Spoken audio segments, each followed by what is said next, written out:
Assalamualaikum warahmatullahi wabarakatuh, Bapak Ibu. Kembali lagi bersama saya Joko Wahyono. Kita kembali membagikan hal-hal yang positif tentang pembelajaran, ya, tentang praktik-praktik baik dalam pembelajaran. Kali ini saya kasih judul 7 praktik baik guru dalam mengatasi siswa yang sulit diatur, ya. Bapak Ibu, kita ketahui bersama tidak semua murid mudah diatur, ya. Kalau kita sudah memilih, tentunya kita berharap murid-murid kita itu semuanya gampang diatur, ya. Tapi kalau itu terjadi, tentunya tidak ada tantangannya menjadi guru. Menjadi guru itu yang paling baik adalah bagaimana membuat anak tidak bisa menjadi bisa, ya, tidak punya pengalaman menjadi punya pengalaman baik, sesuatu yang kurang baik menjadi baik, yang sulit diatur menjadi mudah diatur. Nah, ini tantangan kita sebagai seorang guru.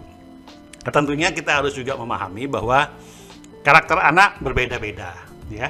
Ada yang nurut, gampang diatur, ada yang sulit diatur, ya. Tapi semuanya adalah anak-anak kita, semuanya adalah anak-anak masa depan bangsa kita yang perlu kita ayomi, yang kita perlu layani mereka, yang perlu kita didik, perlu kita ajar, perlu kita latih supaya mereka menjadi anak-anak yang sesuai dengan potensinya, ya, maksimal, ya. Bapak Ibu, sebagai guru kita dituntut untuk berbuat adil, ya. Tidak saja memperhatikan anak yang mudah diatur, tapi anak-anak yang sulit diatur pun harus kita layani dengan maksimal, ya. Tentunya ada cara, ada pendekatan, ada strategi untuk bisa mencapai pembelajaran yang maksimal tadi, ya. Nah, untuk itu bagi Bapak Ibu yang ingin mendapatkan pengalaman baru ini, bagi Bapak Ibu yang belum tahu, ikuti presentasi ini sampai selesai, ya.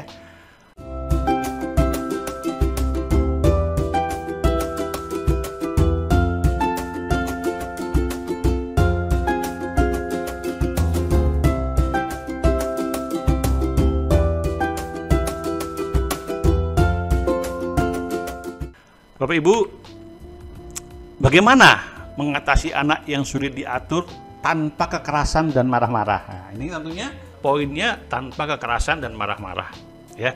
Kalau kekerasan dan marah-marah, ya hampir semua guru juga mungkin sudah pernah mengalaminya. Tapi bagaimana ini kita bisa lakukan secara baik, ya, secara asertif?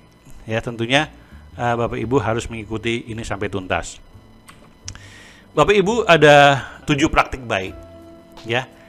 Yang pertama yang harus dilakukan bila ada atau banyak murid yang sulit diatur, yang pertama adalah buat pendekatan pembelajaran yang beragam.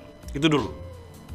Karena mungkin saja anak-anak yang sulit diatur itu karena merasa mereka belum mendapatkan pendekatan yang sesuai dengan bakat mereka, ya, yang sesuai dengan intelijensi mereka, kecerdasan mereka. Kalau anak-anak yang body smart, ya, anak-anak yang kinestetik, yang nggak bisa diem, ya, ini problemnya biasanya kalau disuruh duduk diam mendengarkan guru menjelaskan, ini akan sulit, mereka akan bergerak terus. Nah, anak-anak seperti ini biasanya guru memberikan dalam tanda petik, ya, label anak banyak bergerak, anak nakal, dan lain-lainnya. Bisa aja hal seperti itu bisa terjadi, Bapak Ibu. Ya, maka untuk itu kenali kebiasaan mereka, intelijensi mereka.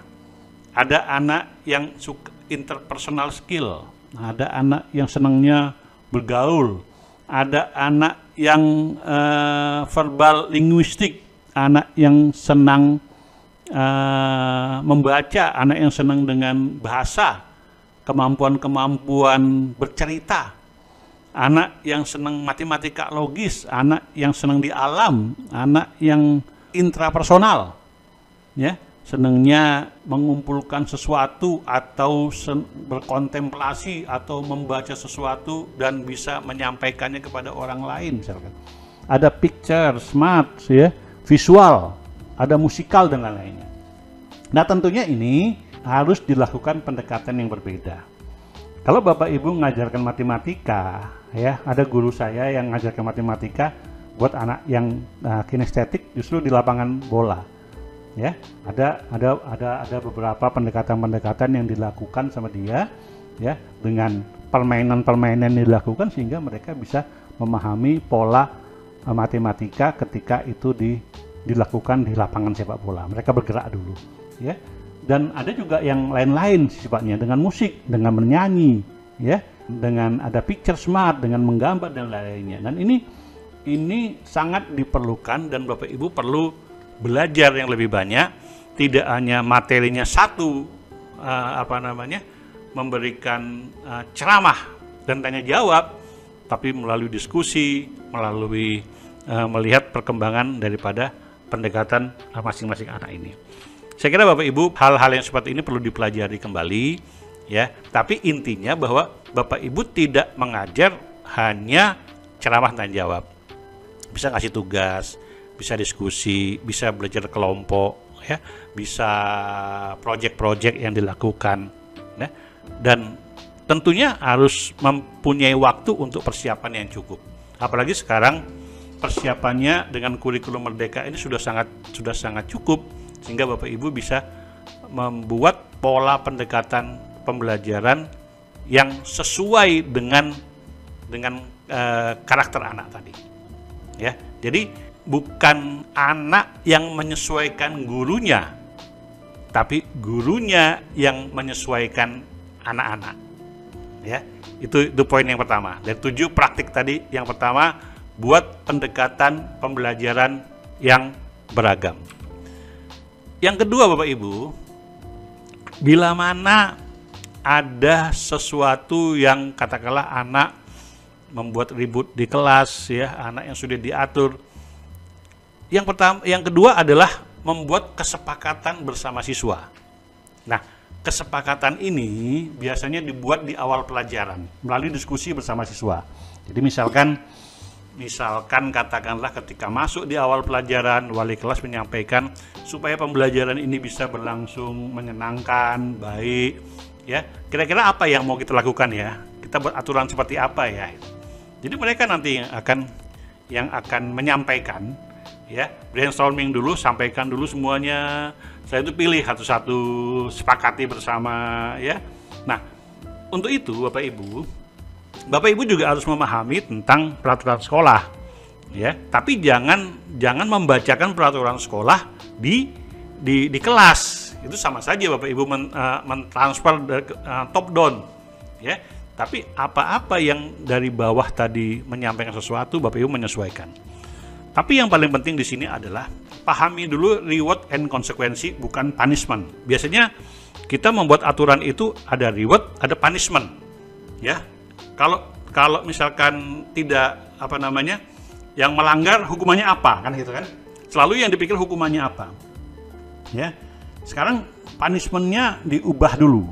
Itu urusan punishment itu urusannya nanti di luar kelas lah, gitu. Tapi yang lebih penting adalah konsekuensi. Konsekuensi itu artinya apa? Keputusan itu disepakati bersama. Seperti misalkan katakanlah bila ada anak yang ribut di kelas, ya. Katakanlah guru sudah mengingatkan baik-baik, masih juga ingatkan yang kedua, masih juga, baru kita konsekuensinya apa, ya, diketahui bersama, mungkin saja tempat duduknya dipindahkan, ya, kemudian tidak diajak ngomong oleh teman-teman sekelasnya 1 jam atau 2 jam. Jadi ketika nanti katakanlah istirahat, ini anak yang buat salah tadi, ya, diisolasi, misalkan seperti itu, keputusan seperti itu. Nah, cara-cara seperti ini sebenarnya tidak melukai anak-anak, tapi itu konsekuensi dari apa yang dia ambil, ya. Kalau ada anak yang marah, ada situasi yang sulit, duduk di belakang, ya, sampai marahnya dia hilang, sampai sesuatu yang hilang.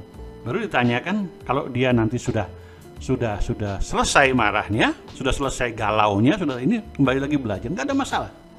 Daripada dia buat ribut, dia duduk di satu ini, saya sedang tidak bisa fokus, ya udah nggak apa-apa, dia duduk, dia tidak, yang penting tidak mengganggu anak-anak lainnya. Nah, konsekuensi ini disepakati bersama. Ya, konsekuensi ini disepakati. Ya, yang rewardnya tentunya ada reward yang Bapak Ibu siapkan, dalam arti katakanlah mereka yang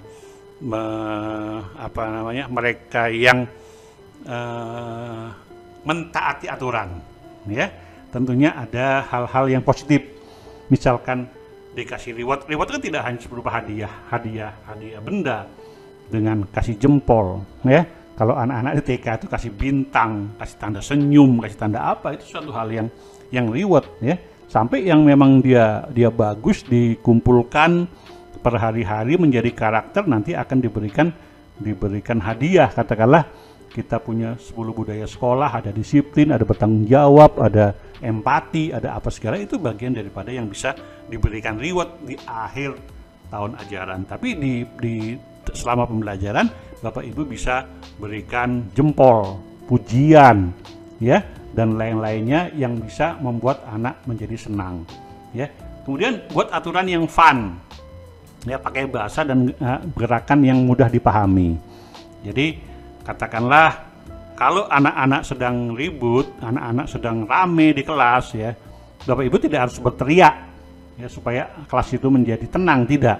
Buat aturannya saja. Katakanlah, ayo kita mulai belajar. Katakanlah mulai dari gerakan 5, 4, 3, 2, 1, siap belajar. Itu seperti sama-sama mereka harus melafalkan itu bersama-sama, ya, sehingga mereka siap untuk belajar kembali. Jadi tidak perlu marah, ya. Nah, itu kesepakatan seperti itu, dan itu harus konsisten. Guru harus konsisten dengan aturan yang sudah disepakati.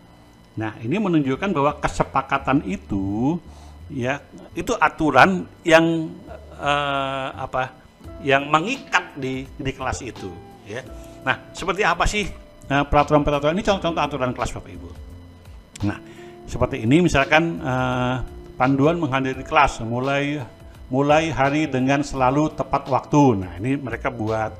Pastikan membawa semua perlengkapan, PR sudah, materi belajar sudah. Bersikap baik dan menghargai semua orang. Nah, bersikap baik dan menghargai semua orang. Jadi kalau mereka tidak bersikap baik, tentunya ada sesuatu yang nanti menjadi konsekuensinya. Dengarkan guru dan teman sekelas serta ikuti arahan. Kerja keras dan lakukan yang terbaik. Nah, ini peraturan-peraturan seperti ini dibuat oleh kelas, disepakati bersama. Ini juga ada peraturan keras, jaga kebersihannya, mari membantu kapan mungkin kita bisa, pakai bahasa-bahasa mereka. Tapi intinya sebenarnya bagaimana kelas itu menjadi teratur dan menyenangkan. Anak-anak betah di dalam ruangan. Ini juga aturan kelas, ya. Ini nanti bisa Bapak Ibu download, ya, bisa menjadikan contoh di kelas Bapak Ibu masing-masing, ya. Kemudian yang ketiga Bapak Ibu, praktik baik yang ketiga adalah peringatan asertif. Beri peringatan secara asertif. Halus tapi tegas, ya. Jangan suara lantang nyolot. Nah, kan anak sekarang bilang jangan nyolot, jangan langsung tek. Kamu, nah itu kan, kamu jangan berisik, ya. Kamu perhatikan ibu. Nah, itu nyolot, ya. Dan itu siapapun juga tidak suka. Nah, saya kasih contoh Bapak Ibu, ya, bagaimana mengingatkan anak secara asertif. Jadi, ketika misalkan Bapak Ibu sedang mengajar, kemudian ada anak yang katakanlah mengganggu Bapak Ibu. Misalkan ada anak yang memainkan pulpen, cetak, berarti menunjukkan bahwa dia nggak konsen, nggak fokus, pikirannya kemana-mana. Nah, kalau Bapak Ibu tegur, katakan namanya siapa, Santi, gitu kan, jangan main pulpenmu, itu kan nyolot, suara lantang, ya, itu akan menimbulkan sakit hati karena dia ditegur, ya. Apa yang Bapak Ibu harus lakukan supaya dia berhenti bermain pulpen ini, ya. Bapak Ibu bisa puji anak yang ada di sebelahnya, ya. Katakanlah siapa namanya, Lia, ya. Lia, terima kasih kamu sudah memperhatikan ibu tidak main pulpen. Sindir. Jadi yang main pulpen ini, dia berhenti kan? Nah, ketika dia berhenti, puji Santi. Santi, terima kasih kamu sudah fokus kembali ke pelajaran ibu, ya. Sekarang lebih fokus lagi. Jadi sampaikan apa yang ingin Bapak Ibu inginkan. Jadi peringatan halus seperti ini tidak mengganggu mood Bapak Ibu sebagai guru dan mood anak yang ditegur. Sebab kalau kita memulai sesuatu dengan sesuatu yang tidak menyenangkan, bisa jadi pelajarannya katakanlah 60 menit, 5 menit pertama, 10 menit pertama Bapak Ibu sudah nggak enak hati, berikutnya suasananya sudah nggak enak lagi dilihat. Ya, kelas sudah tidak menyenangkan, menegangkan, Bapak Ibu jadi marah-marah terus dan lain-lainnya. Karena ada anak yang tidak mengikuti aturan Bapak Ibu, apalagi anak-anak yang lebih daripada itu, yang main HP, yang ganggu temannya, yang ngobrol, yang apa segala kan. Nah, ketika Bapak Ibu melakukan seperti itu, tentunya ini sangat berpengaruh ketika Bapak Ibu penguasaan kelasnya baik, ya. Penguasaan kelasnya baik, pandangan semuanya merata. Ketika ada anak sesuatu yang tidak fokus, Bapak Ibu bisa lihat, ya, bisa sorot ke orang anak tersebut, ya, sehingga mereka bisa kembali memperhatikan Bapak Ibu. Kalau dengan sorot mata sudah cukup saja, tidak perlu marah, ya. Itu pendekatan halus, ya. Jadi gunakan contoh puji yang baik tadi seperti saya katakan tadi. Gunakan contoh yang memperhatikan, puji yang memperhatikan, sehingga yang tidak memperhatikan dia akan mengikuti yang baik. Kalau Bapak Ibu memberikan sesuatu yang katakanlah jangan ribut, berarti kan Bapak Ibu fokusnya kepada anak yang ribut, bukan kepada anak yang berbuat baik, ya kan? Nah, untuk itu coba kita gunakan body sense kita, gerakan kita, ya. Ketika kita menjelaskan, gerakan mata kita, ya, gerakan tangan kita, gerakan perhatian kita dan lain-lainnya itu bisa kita lakukan tanpa merusak pembelajaran yang sudah kita rancang, ya. Jadi tunjuk di bibir, tadi hitung mundur dengan tepukan, ya, tepuk semangat, tepuk ini kalau anak TK, SD, kelas kecil bisa lah, ya. Tapi untuk anak yang kelas besar mungkin dengan cara yang berbeda tadi, ya, dengan cara yang disepakati tadi, ya. Bagaimana supaya mau belajar pakai cara-cara seperti itu, ya. Sekarang kan banyak sekali cara-cara yang bisa dilakukan untuk menunjukkan mereka kembali fokus, kembali ke laptop misalkan. Itu kan salah satu cara untuk mereka bisa kembali fokus seperti itu, ya. Banyak cara yang bisa Bapak Ibu lakukan, kreativitas untuk bisa memberi peringatan yang asertif, bukan dengan cara marah-marah, ya, atau juga dengan cara mengancam. Hindari seperti itu, ya. Jadi kalau Bapak Ibu sudah terbiasa menghindari ancaman, menghindari hukuman, Bapak Ibu akan mencari, ya, sesuatu yang bersifat ajakan, ya. Itu asertif tadi, ya. Yang ketiga, yang keempat Bapak Ibu, fokus pada yang diharapkan bukan yang tidak diharapkan. Nah, tadi, ya, ganti larangan menjadi ajakan. Jadi saya tegaskan kembali di sini, ya. 7 praktik baik, fokus pada yang diharapkan bukan yang tidak diharapkan. Jadi ganti kata larangan menjadi ajakan. Misalkan jangan berisik, jangan ngobrol, diganti yuk belajar yuk fokus yuk, ya, dan lain-lainnya. Jadi pakai bahasa-bahasa mengajak untuk menjadi fokus, bukan menunjuk orang yang kamu berisik, jangan ngobrol. Nah, itu kan sifatnya menunjuk. Tapi kalau yuk kita belajar, yuk perhatikan ya Santi, seperti ya Sinta dan lain-lainnya, ayo kita belajar sama-sama, dan itu ajakan. Dan itu tidak membuat anak sakit hati, dan Bapak Ibu juga tidak perlu menjadi bad mood, ya, mengubah mood Bapak Ibu untuk mengajar. Untuk bisa mengajar itu diperlukan mood yang baik, ya. Jadi jangan rusak mood Bapak Ibu karena sesuatu yang sebenarnya tidak perlu dilakukan. Lakukan baik-baik saja, anak kita bisa kok, ya. Kecuali memang ada anak yang sudah kelewatan, ya, tentunya ada treatment khusus yang bisa Bapak Ibu lakukan. Itu yang keempat. Yang kelima Bapak Ibu, tidak melabeli anak, ya. Tidak melabeli anak. Jadi labeling itu sangat buruk. Jadi kenakalan tidak bisa diatasi dengan melabeli, ya. Katakanlah membuat anak, itu akan membuat anak marah dan dendam. Katakanlah ini anak nakal, anak senangnya berisik, anak senangnya, itu sesuatu yang melabeli anak, ya. Padahal mungkin saja dia pada saat itu situasi tidak menyenangkan sehingga dia harus mengalihkan perhatiannya ke bidang lainnya, ya, atau dia tidak suka terhadap pelajaran yang setelah makan siang, itu suatu yang membosankan, hawanya panas dan lain-lainnya. Mungkin Bapak Ibu perlu mencari sesuatu, ya, dengan cara yang baik, atau tidak melabeli anak dengan sesuatu yang buruk, ya. Jadi guru perlu mencari sisi positif, ya. Berilah pujian agar senang dan termotivasi. Jadi setiap anak, ya, seburuk-buruknya perilaku anak itu pasti ada hal yang positif yang bisa Bapak Ibu cari sisi positifnya, ya. Ada anak yang nakal tapi dia sportif. Nah, sportifnya itu yang kita puji. Saya suka kamu jujur, kamu suka kamu sportif, kamu salah bilang salah, gitu kan? Itu suatu hal yang sebenarnya itu akan membuat anak menjadi bertanggung jawab, membuat anak menjadi terbuka.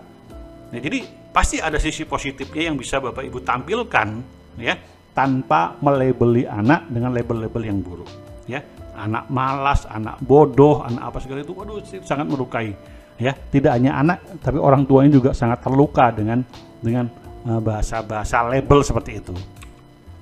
Yang berikutnya yang keenam, Bapak Ibu, mencari penyebabnya. Bila mana anak yang sulit diatur itu tentunya harus ada masalah, harus ada sesuatu yang dicari oleh Bapak Ibu. Seorang guru profesional, Bapak Ibu, seorang guru profesional itu sama seperti seorang dokter profesional misalkan, ya. Dokter itu selalu mencari, selalu mendiagnosa masalah apa, ya, selalu mengetahui dulu apa masalah yang dihadapi pasiennya, baru dia mengobatinya, kan begitu. Nah, seorang guru juga demikian, seorang guru profesional juga, ya, mereka mencari apa sih penyebab masalah anak ini menjadi nakal, misalkan tanda petik, ya, anak ini menjadi tidak fokus, anak ini menjadi sering buat ulah, anak ini sering terlambat dan lain-lainnya, misalkan, ya. Tentunya Bapak Ibu mendiagnosa masalahnya, melihat perkembangannya, kemudian juga mengetahui kebiasaan-kebiasaan apa di rumah, ya, apa dia bosan, apa ruang kelasnya tidak kondusif, apa jadwal terlalu padat, mungkin dia pulang sekolah masih les sehingga dia capek dan lain-lainnya, mungkin dia protes sama orang tuanya, mungkin banyak kemungkinan lain yang perlu Bapak Ibu ketahui sehingga Bapak Ibu bisa membantu mereka untuk menyelesaikan persoalannya. Jadi tidak selalu anak tidak mendengarkan Bapak Ibu di kelas itu adalah anak yang punya masalah besar, tidak. Mungkin masalah-masalahnya biasa-biasa saja, dan mungkin ketika Bapak Ibu dengarkan masalah dia dan dikembalikan ketika dia menghadapi masalah, kembalikan kira-kira menurut kamu bagaimana cara menyelesaikannya, ya. Jadi jangan kita yang memberikan advice yang banyak, jangan. Mereka sendiri ditanyakan gimana menurut kamu menyelesaikannya supaya baik. Oh, maunya begini, saya minta bantuan ini, Pak. Baru Bapak Ibu bisa bantu, ya. Kemudian yang berikutnya, yang ketujuh adalah jadi pendengar yang baik. Nah, ketika anak mengalami suatu persoalan dan guru mau mendengarkan, itu persoalannya 50% sudah selesai itu sebenarnya, ya. Tinggal 50%-nya bagaimana strateginya saja. Jadi pendengar yang baik, guru perlu persuasif, mendengar keluhan anak, mungkin ada masalah pergaulan, masalah keluarga, masalah yang tidak dapat diatasi olehnya, ya, sehingga dia perlu Bapak Ibu mendengarkan. Masalah ini tidak hanya tugasnya guru BK, tidak, ya. Saya bukan guru BK, tapi sering sekali anak datang ke saya, Pak, saya bisa ketemu Bapak sebentar, nggak ingin menyampaikan sesuatu. Oke, silahkan. Kan ada guru BK, kenapa kamu nggak guru BK? Saya pengennya dengan Bapak misalkan. Ya nggak apa-apa, kita dengarkan. Hanya dengarkan saja ya. Ketika kita mendengarkan mereka, terus menurut kamu seperti apa? Jalan keluar yang terbaik menurut kamu bagaimana? Dan dia punya masalah, dia yang sendiri yang sebenarnya juga punya tahu cara menyelesaikan. Ya, ketika mereka tidak tahu masalahnya dan dia minta bantuan kepada kita untuk membantu, barulah kita beri saran. Tapi kalau mereka tidak minta bantuan, jangan beri saran. Ya, beri saran ketika mereka minta untuk diberi saran baru kita beri saran. Ya, jadi kalau kita mau mendengarkan anak kita, Bapak Ibu, yang pertama adalah anak itu merasa dihargai, merasa diterima oleh Bapak Ibu. Ya, jadi untuk itu pendekatan-pendekatan persuasif ini juga rasanya perlu, ya, sehingga anak yang tadinya mungkin nakal, yang berisik apa segala di sekolah bisa teratasi dengan cara-cara yang tadi praktik baik, ya. Mudah-mudahan hal ini bisa berkenan Bapak Ibu untuk melakukannya di kelas, sehingga kita bisa menyelesaikan persoalan-persoalan yang sebenarnya menjadi persoalan kita semua, ya. Kita bisa atasi dengan baik, dengan persuasif dan lain-lainnya. Bapak Ibu, ini saya ambil dari dari Kompas, ya, tentang 7 cara mengatasi anak bandel dan sudah diatur tanpa harus memarahi, dan tentunya buku saya, ya, Cara Ampuh Merebut Hati Murid, ya. Jadi 2 sumber bacaan ini menjadi bahan saya untuk konten ini, ya. Saya kira begitu Bapak Ibu. Seperti biasanya, cara downloadnya adalah presentasi ini kami letakkan di kolom komentar bagian atas, ya. Bila Bapak Ibu sudah download dan bila berhasil, sampaikan terima kasih sudah download, ya. Kalau memang belum berhasil, sampaikan, ya, agar tim kami dapat membantu Anda, ya. Sampaikan masukan atau ada request materi yang perlu dibahas, silahkan sampaikan, sehingga untuk bahasan-bahasan selanjutnya kita akan membahas materi-materi yang sesuai dengan request Bapak Ibu sekalian, ya. Kemudian jangan dukung terus, ya. Jangan lupa dukung terus channel ini, ya. Terima kasih Bapak Ibu. Kalau yang belum subscribe dan bagikan kepada teman-teman Anda, ya. Saya kira demikian Bapak Ibu. Terima kasih. Sukses, ya, memulai semester baru ini di tahun 2023 lebih baik, lebih sukses lagi. Terima kasih. Assalamualaikum warahmatullahi wabarakatuh.